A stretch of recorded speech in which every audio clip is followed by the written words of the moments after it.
Hello mes amis de YouTube, j'espère que vous allez bien. Matez un peu ma dégaine. Là, je suis en train de refaire mes locks, le resserrage. Vous voyez que là derrière, j'ai commencé déjà une toute petite partie. Mais je vais continuer, je vais faire ça toute la semaine. Il y a beaucoup de reposes qui sont là, il faut que je m'occupe de ça. Donc ne faites pas attention à ma tête. En fait, J'étais en train de faire mes locks devant mon écran et je regardais une vidéo de Natasha Jongwa. Je ne sais pas si vous la connaissez. En fait, c'est une data scientist camerounaise qui booste beaucoup. Elle fait beaucoup de vidéos sur la data science et l'IA. Et là, elle a sorti une vidéo comme quoi elle voulait augmenter son chiffre d'affaires, passer à plus de 100 000 euros l'année avec des revenus uniquement qui sont en ligne, c'est-à-dire YouTube, enfin tous les réseaux sociaux, toutes les plateformes sur lesquelles elle publie. Et non seulement elle veut augmenter ses revenus, mais elle veut également s'améliorer sur tous les plans. C'est-à-dire se discipliner, poster les vidéos tous les jours, poster sur LinkedIn tous les jours.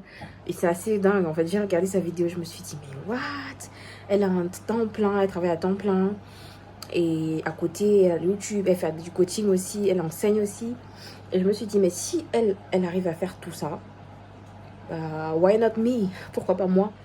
Donc là, j'ai une idée assez folle. C'est un défi que je me lance à moi-même. Parce que actuellement, c'est pas trop la grande forme. Vous savez, quand l'hiver arrive, le froid, tout ça, ça joue sur nos émotions, nos hormones. Et actuellement, c'est pas trop la grande forme. Même au niveau de la santé, ma petite, elle est malade, elle a du rhume. Et j'ai l'impression que ça va me contaminer aussi. Donc, je suis en train de me faire mon shot. Je suis en train de me faire mon shot là de tout ce qu'il y a de bon. Gingembre, clou de girofle. Après, je vais mettre un peu de lait, de miel pour lutter contre ça. Et j'ai envie de me lancer un défi. Si, parce qu'elle essaie de lancer un défi sur 1 an. Moi, j'ai envie de me lancer un défi sur 30 jours.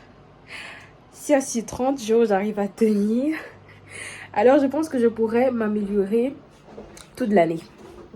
Donc là, qu'est-ce qu'il y a à faire en janvier 2025? De 1, déjà le boulot, parce que là, c'est une obligation professionnelle. Je suis payée pour ça. Donc, de 1, ça sera être ma priorité, le boulot, de terminer mes missions. Et pour pouvoir terminer mes missions, il faut que je complète les notions que je n'ai pas pour pouvoir terminer ces missions-là. Actuellement, je pense qu'il faut que je pousse un peu plus sur les statistiques parce que je maîtrise un peu plus la partie descriptive, mais il va falloir que je pousse un peu plus. Parfois, quand utiliser tel type de données, quand on a des données en petite quantité, quel genre de tests il faut faire sur nos données, les tests de normalité et tout ça. Bon, bref, pousser un peu la statistique. Ça va être de 1. De 2, ça va être l'école, parce que je suis payée pour aller à l'école. Il va falloir que je fasse toutes les matières que j'ai encore à faire. Je dois composer l'examen de statistique 2. Je dois composer l'examen de SAS.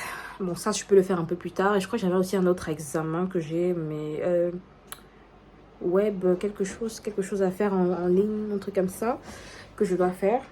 Et pour ça, il y a une plateforme qui est totalement gratuite, qui nous...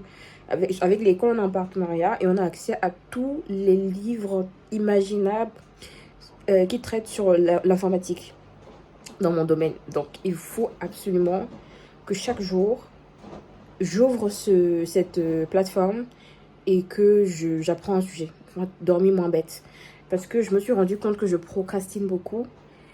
Et j'ai accès à tellement de plateformes. Je veux dire, même en entreprise, on a accès à LinkedIn Learning, mais je procrastine tellement. Il y a tellement d'informations qui rentrent dans mon cerveau qu'à la fin de la journée, j'ai rien fait. Donc, il va falloir que chaque jour, j'ouvre cette plateforme-là et j'apprends un sujet. Je lire un livre. Voilà, pendant ces 30 jours-là. Ça va porter peut-être sur la détection d'anomalies, ça peut porter sur des modèles de machine learning un peu plus poussés. Ça peut porter même sur des modèles de machine learning un peu traditionnels. Mais que je me forme, utiliser les deux plateformes qui sont de mon école et de l'entreprise. En plus de ça, il va falloir que j'intègre ChatGPT. Dans ma vie quotidienne, j'ai envie de tester ChatGPT et de l'introduire dans mon agenda, qu'il devienne un peu une sorte d'assistant virtuel. Pour ça, je vais passer à la version payante, je vais passer à la version pro. Pourquoi? Parce que j'ai testé la version gratuite. J'ai essayé de communiquer, vous savez, poser des questions un peu plus poussées sur mon domaine. Et la facilité avec laquelle il répondait, c'était tellement fluide que je me suis dit, il faut absolument que je paye, que je prenne la version payante. Donc un mois pour tester la version payante de ChatGPT. On va faire ça. Et ChatGPT va m'aider en quoi? Ça va m'aider chaque soir quand j'aurai appris une notion pour tester mes connaissances, vu que je n'ai pas un camarade de classe par exemple avec qui réviser. Chaque soir pour tester mes connaissances, j'irai sur mon assistant virtuel ChatGPT et ensuite on verra ensemble comment améliorer mes connaissances, poser des questions un peu plus poussées, m'assurer que j'ai bien compris les concepts, etc. etc. Ça, je vais utiliser la version vocale. La version vocale payante est un peu plus avancée, elle est très fluide. Donc, je vais tester ça. ChatGPT, il va falloir que je teste un an. Je me fais aussi une vidéo pour enregistrer et après, je vais me faire des Stichpunkte en allemand, Bon, je vais me noter ça quelque part pour bien tracer tout ça. Et aussi pour mon permis. Généralement, quand je vais au travail, pendant que je suis assise dans mon train, j'ai au moins 30 minutes dans le train. Donc, on va continuer comme ça, 30 minutes pour faire le code, la partie théorique du code. Il faut que je termine là, je crois que je suis à 6 sur 10. Là, il faut que je termine les 4 sur 10 restants. Et pour passer l'examen, fin janvier, on va dire. On va pas se donner des dates, mais d'ici fin janvier, il faudrait que j'ai maîtrisé la partie théorique, que je sois prête pour l'examen. Je n'ai pas encore de date pour l'examen, j'ai pas envie de me fixer des dates, sinon ça me fait trop de choses et je suis sûre que je vais abandonner. Donc, je dis fin janvier pour être voilà, à l'aise sur le code de la route. Ça, c'est d'un.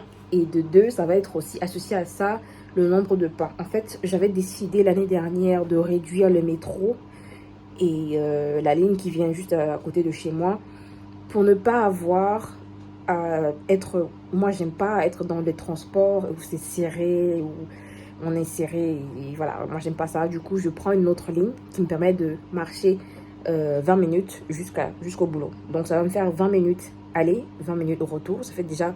Bon, disons 25 minutes, ça fait déjà 50 minutes, à peu près 8000 pas. Ce serait top. On continue comme ça. Et ça va me permettre de quoi? Ça va me permettre de perdre mes petits kilos de grossesse. Vous voyez, tous les jours là, j'ai jamais été aussi loin au niveau de ma prise de poids. Mais ça va se faire progressivement. Natacha Django, elle a dit quoi? Elle a dit qu'elle avait 16 kilos à perdre, donc 2 kilos par mois. Je pense que c'est un très très très bel objectif pour pas se priver, pour pas se frustrer. Moi aussi, qui suis-je pour ne pas la suivre? Donc on va dire 2 kilos par mois. Même si je perds 1 kilo par mois, ça va, parce que j'ai tellement de choses à faire ce mois que voilà, on va pas rajouter du stress sur du stress.